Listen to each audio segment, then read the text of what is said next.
Bonsoir, bienvenue dans votre magazine 7 jours en Martinique. Nous recevons aujourd'hui un homme engagé pour la Martinique, président du CNCP, le Conseil national des comités populaires et membre très actif du MIR en Martinique, le mouvement international pour les réparations. Bonsoir Jean Abol. Eh bien, bonsoir à vous, merci bonsoir aux auditeurs. Répondu. Voilà, je pense que nous allons passer un petit moment ensemble agréable. À discuter. Voilà. Alors, comment allez-vous, Jean Abol? Eh bien, comme tout Martiniquais, je vais relativement bien. On ne peut pas dire que je suis bien. On n'est jamais bien totalement. Il y a toujours un petit hic, mais pour l'instant, ça va. On pourrait dire que je fais partie de ces gens qui pensent qu'aujourd'hui, il faut penser positivement. Alors, vous êtes un membre très actif du MIR, donc le Mouvement international pour les réparations. Et le MIR organise le 16 janvier, c'est-à-dire samedi prochain, la journée de la décennie pour les personnes d'ascendance africaine. Que va-t-il s'y passer? Alors, le 16, ce sera le lancement de la décennie, comme vous le dites, sous l'égide de l'ONU. L'ONU a décidé que de 2015 à 2024, ça sera l'année, la décennie des afro-descendants. Et en ce sens, eh bien, nous, en Martinique, nous avons décidé de soutenir cette initiative et permettre en Martinique qu'on puisse organiser une journée dans la décennie. Et le samedi, ça va se dérouler sur toute la journée. Il y aura un colloque qui se déroule avec des invités nationaux, internationaux, de toute la Caraïbe, de France aussi. Et il y aura aussi, pendant la journée, il y aura, on peut dire, des activités liées à tout ce qu'on fait en Martinique. Il y aura une journée, on peut dire, festive, où les gens pourront emmener leurs enfants, parce qu'il y aura des ateliers pour les enfants aussi. Et le soir, et après le colloque, le soir, il y aura un grand concert avec beaucoup d'invités qui seront là et qui se sont engagés à soutenir ce mouvement. Et je crois que c'est à tout leur honneur et je pense que c'est très important de leur part de soutenir un tel type de mouvement. Et alors, je crois que la représentante de l'ONU pour cette manifestation sera d'ailleurs la fille de Frantz Fanon, grand auteur qu'on connaît. France, qui est chargée à l'ONU sur les questions de la réparation. Et elle sera notre invitée d'honneur à ce colloque. Je pense que les Martiniquais, il faut qu'ils viennent parce que tous les invités de la Caraïbe, que ce soit de la Caraïbe ou de la France ou d'Afrique, viendront effectivement porter leur contribution parce qu'il faut rappeler que cette décennie, ce colloque sera placé sur le thème de la considération, la justice et le développement. Et la connaissance de l'histoire aussi peut-être pour certains Martiniquais. Et je pense que ce sera très important que nous ressourcions, que nous retournions à nos bases, pour permettre que justement nous prenions conscience où allons-nous maintenant, quel est l'intérêt de ce type de colloque. Très bien. Alors justement, la Martinique vient de connaître une étape dans son histoire institutionnelle et politique. La nouvelle collectivité territoriale a été élue et Alfred Marie-Jeanne a été choisi comme président de cette nouvelle collectivité. Pour ces élections, le CNCP a soutenu le mouvement Nous Pepla, mené par Marcelin Nadeau. Qu'est-ce qui a motivé ce soutien? Alors, pourquoi ce soutien? C'est que nous, au CNCP, on ne voulait pas, ça ne nous intéressait pas d'aller aux élections. Parce que nous pensions que fondamentalement, ça n'allait rien changer de fondamental à la société martiniquaise. Mais nous avons remarqué qu'il y avait une démarche qui s'était enclenchée à partir de la population. Des gens de tous bords, de syndicalistes, de gens du peuple. Et nous avons dit, voilà, c'est une démarche qui est très intéressante. Et on ne pouvait pas être à l'écart de ce mouvement qui naissait. C'était vraiment un mouvement populaire citoyen.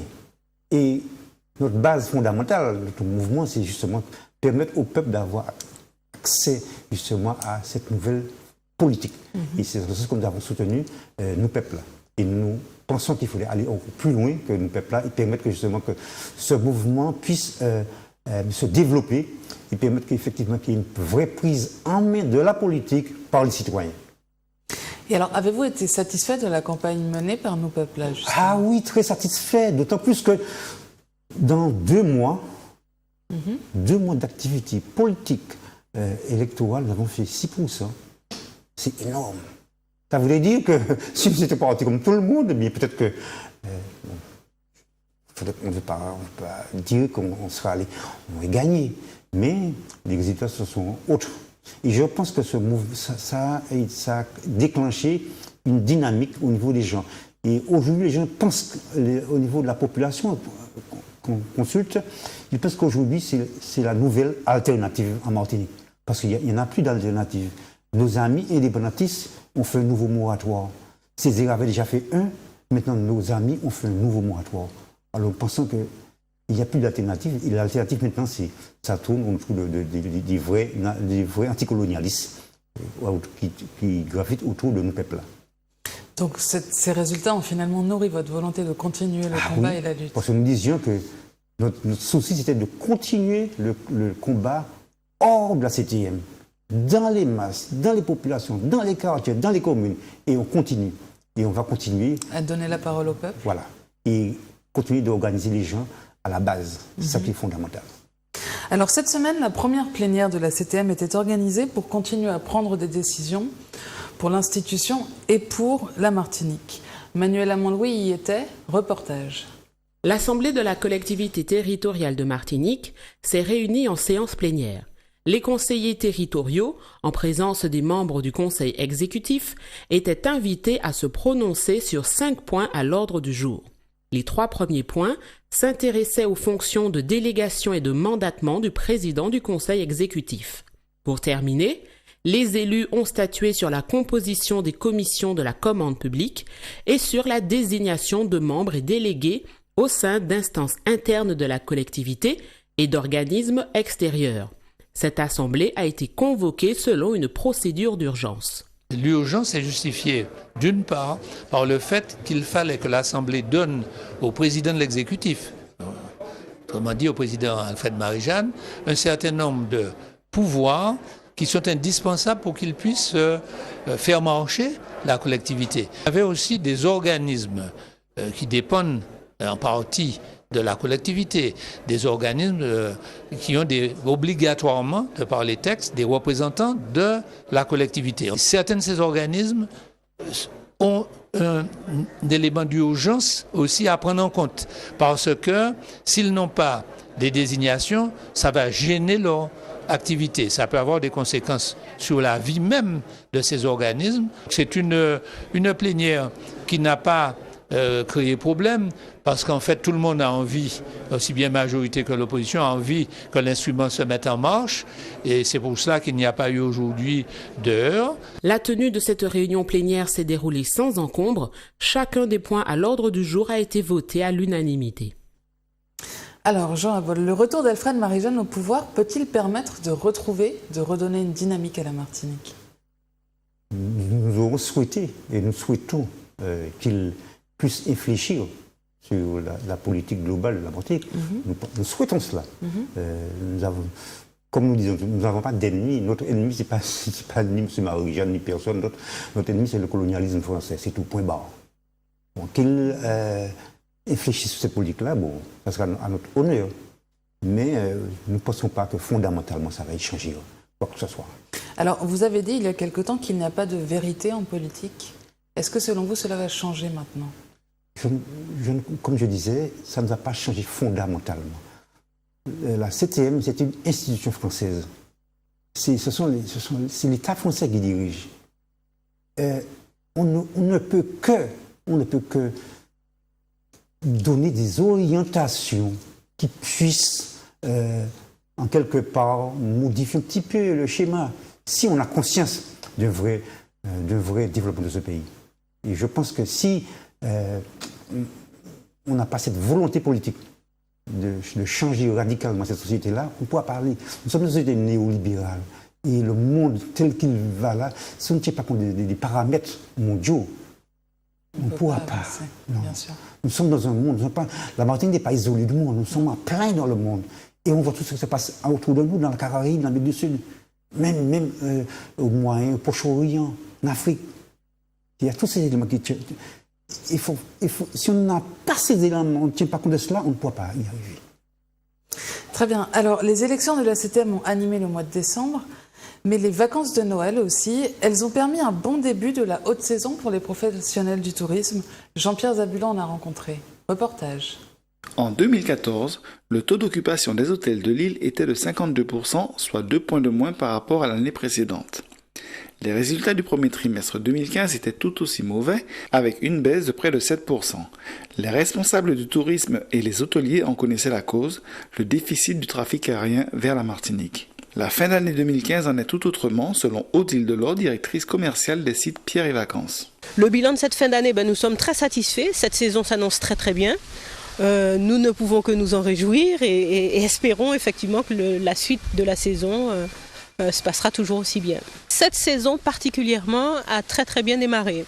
C'est vrai qu'on a eu des saisons les saisons passées étaient un petit peu plus laborieuses. L'année dernière c'était un peu plus compliqué. Cette année en tout cas, depuis la nouvelle saison, c'est-à-dire en gros novembre-décembre, on note vraiment un beau taux d'occupation de notre hôtel. Ouais.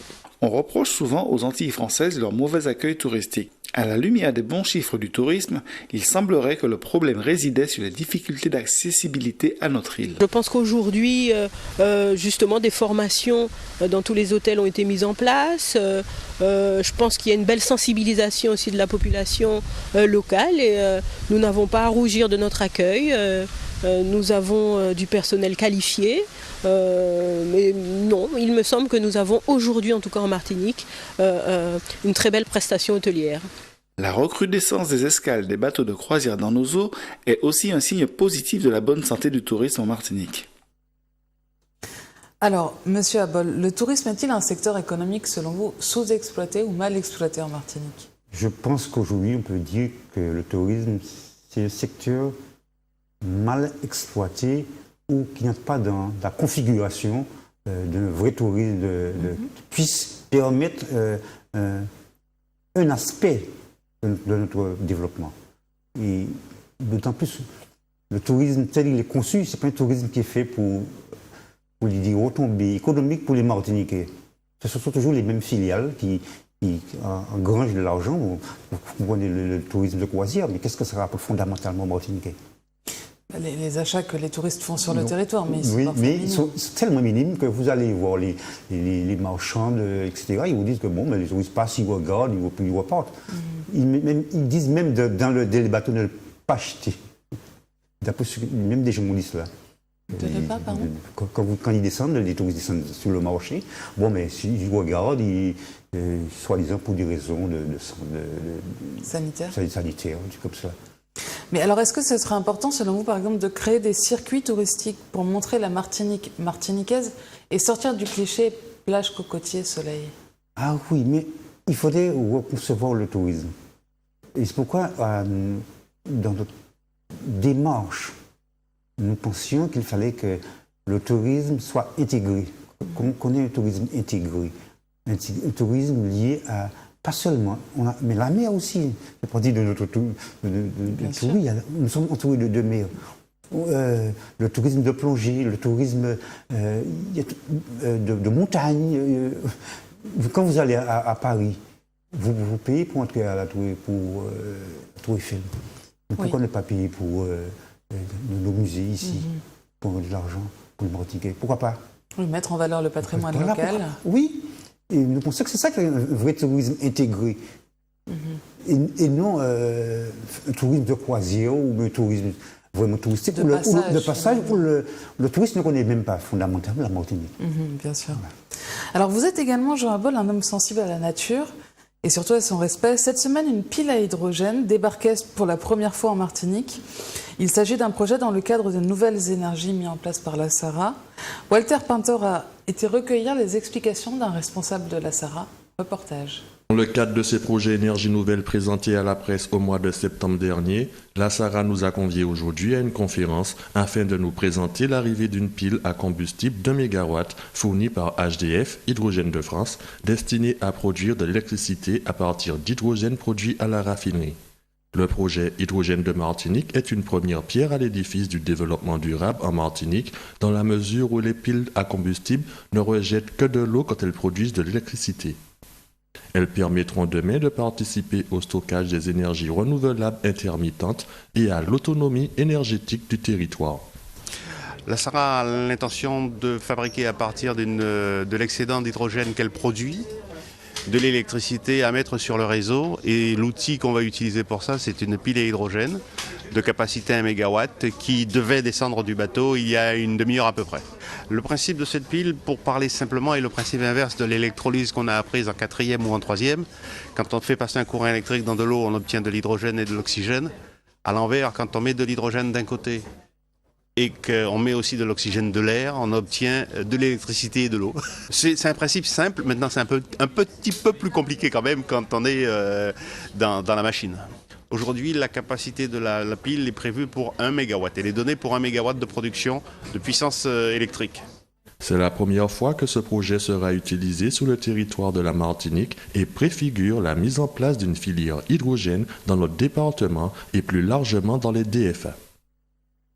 Alors, pensez-vous que c'est une nécessité aujourd'hui de mettre en place ces nouvelles énergies sur le territoire martiniquais? De toutes les manières, tout ce qui va dans le sens de sortir progressivement de tout ce qui est énergie fossile, c'est une bonne chose, même soit au niveau du pétrole. Mais si c'est une transition pour permettre, parce que nous pensions qu'aujourd'hui, il faut mettre en place toutes les alternatives au niveau pour permettre que justement notre petit pays puisse vivre dans ce que j'appelle ce bien-être commun. Parce que tout ce qui est fossile, c'est néfaste pour l'environnement. Et je crois qu'aujourd'hui, on a les moyens, avec les technologies nouvelles, avec les pensées nouvelles, on puisse sortir de ce cadre-là. Très bien. Alors, un autre sujet qui touche la Martinique, la sécurité routière est très régulièrement abordée dans les médias et partout. En effet, nos routes tuent encore trop de victimes. Jean-Pierre Zabulon s'est penché sur la question. En principe, déjà dans le coffre de toutes les voitures depuis 2008, le gilet jaune doit aussi trouver bonne place dans les top cases des 2 roues motorisées. Depuis le 1er janvier, et sous peine d'une contravention de 17 €, les usagers de cyclomoteurs, de scooters et de motos doivent en effet être détenteurs de cet équipement. Ils ne doivent obligatoirement le porter que lors d'arrêts d'urgence. Et en cas de non-respect, ils s'exposent à une amende portée cette fois à 135 €. Nous avons demandé à Michael Guacide, ancien accidenté de la route, son sentiment sur cette nouvelle loi. Au premier abord, effectivement, ça semble quelque chose d'injuste. Effectivement, quand on demande à un motard de porter un gilet, en plus de ses vêtements, c'est déjà quelque chose qui paraît très lourd. Mais il faut savoir que la sécurité en moto, c'est bien de voir, mais c'est bien aussi d'être vu. Il faut savoir que la sécurité n'a pas de prix. On peut porter un gilet aujourd'hui, être vu, éviter des accidents, éviter d'enfermer, éviter de faire des accidents. Mais aussi, on peut aussi ne pas porter un gilet, ne pas être vu. Et demain, ça peut être encore plus lourd à payer. Soit le bras en moins, la jambe en moins, le fauteuil roulant.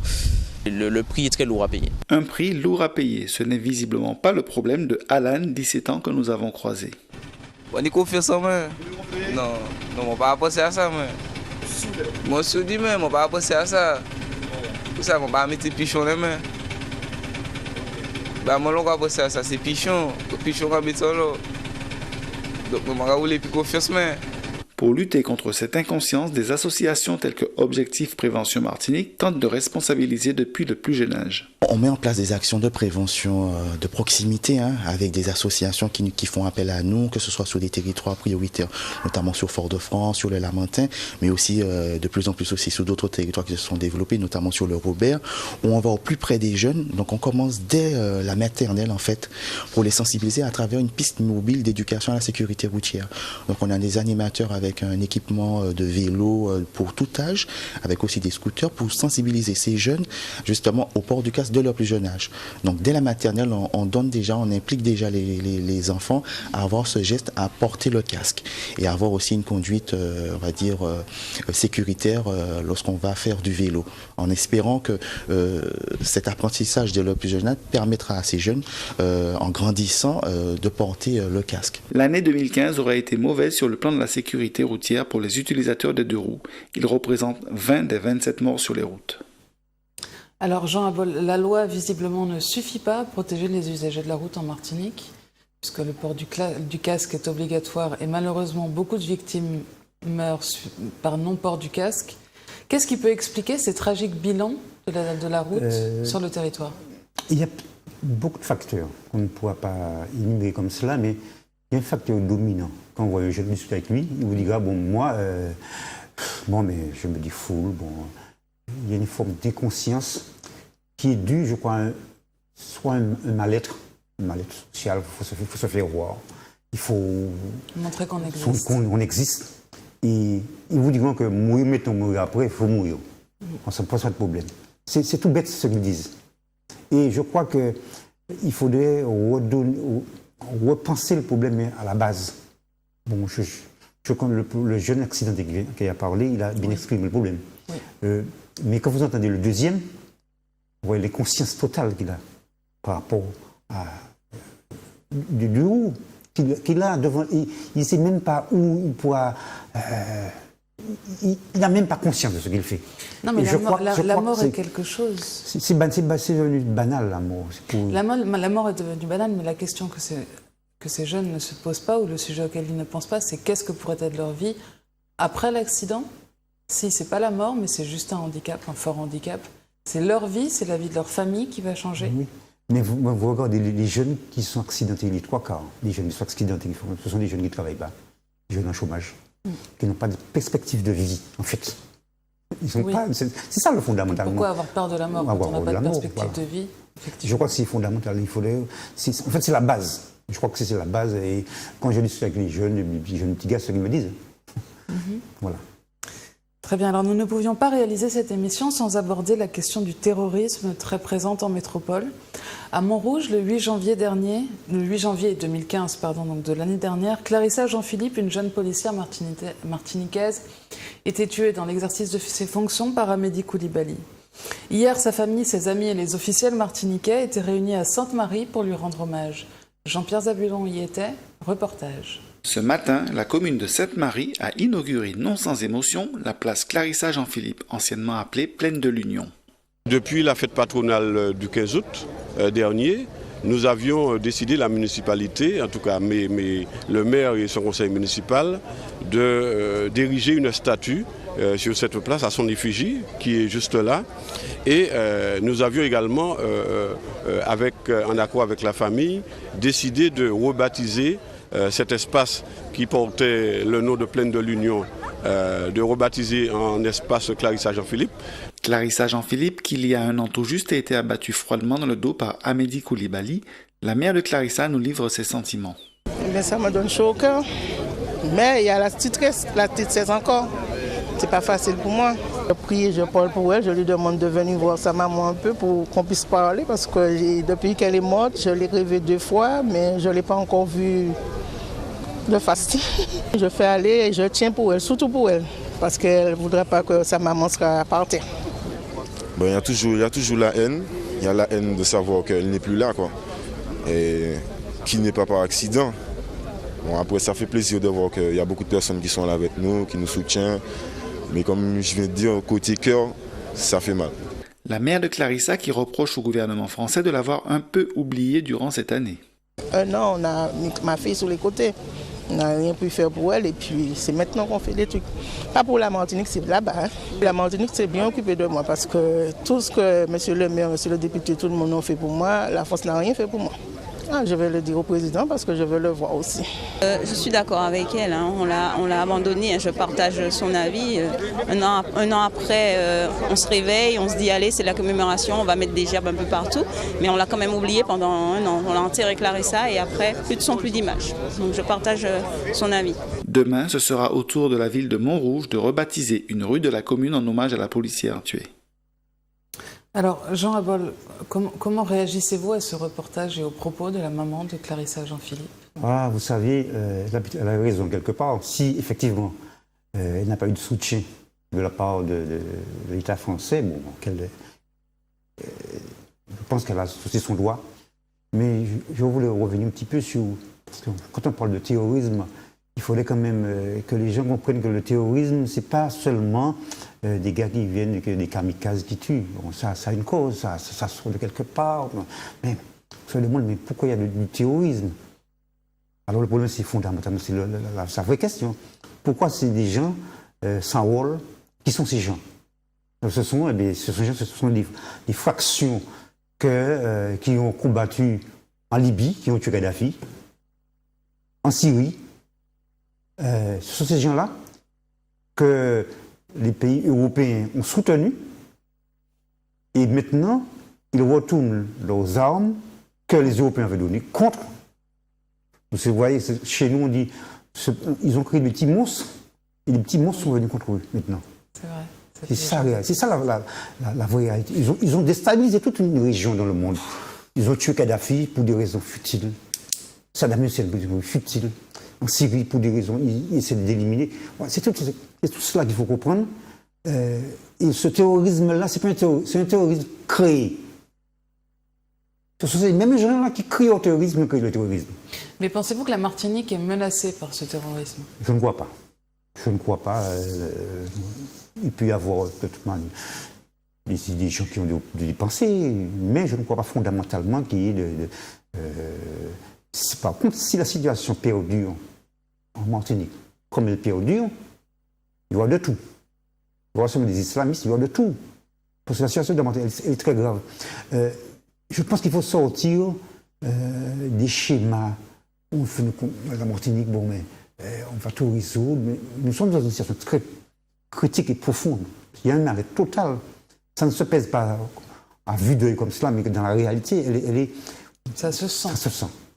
Et ça peut péter de partout, on ne sait pas. Je ne sais pas. Un terrain fragile est toujours plus facile à prendre. Oui, alors justement, c'est ça le rôle des vrais dirigeants politiques. C'est comment, justement, dans cette situation, eh bien, donner les moyens à cette population de résister et de passer à autre chose. Et ça, vous pensez que pour l'instant, les Martiniquais et la Martinique ne sont pas concernés, n'ont pas les moyens de passer à autre chose? Oui, nous pouvons passer, mais c'est le rôle des vrais anticolonialistes.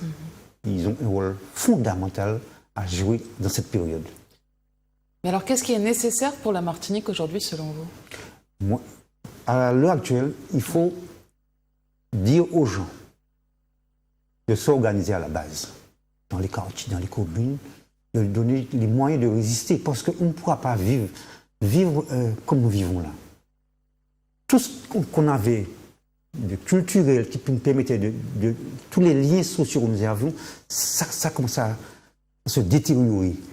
Et il faut aller à l'inverse, recoller tout ce tissu social et créer ce lien pour qu'on puisse réagir à tout événement, à toute forme de répression extérieure et permettre justement de passer à un stade supérieur dans notre lutte. C'est l'émancipation de ce peuple-là. Parce que tant qu'on ne sera pas émancipé, on sera toujours dans ce rond. On va tourner en rond, on n'ira nulle part. Alors justement, votre mouvement, le mouvement dont vous êtes président, le CNCP, a largement contribué à la réhabilitation du Bélait dans la vie martiniquaise. Oui. Et dans le cadre de la résidence artistique La Martinique et son Bélait, acte 4, une matinée de découverte et de connaissances était proposée aux scolaires hier matin par la Maison du Bélait à Sainte-Marie. Jean-Pierre Zabulon y était. Reportage.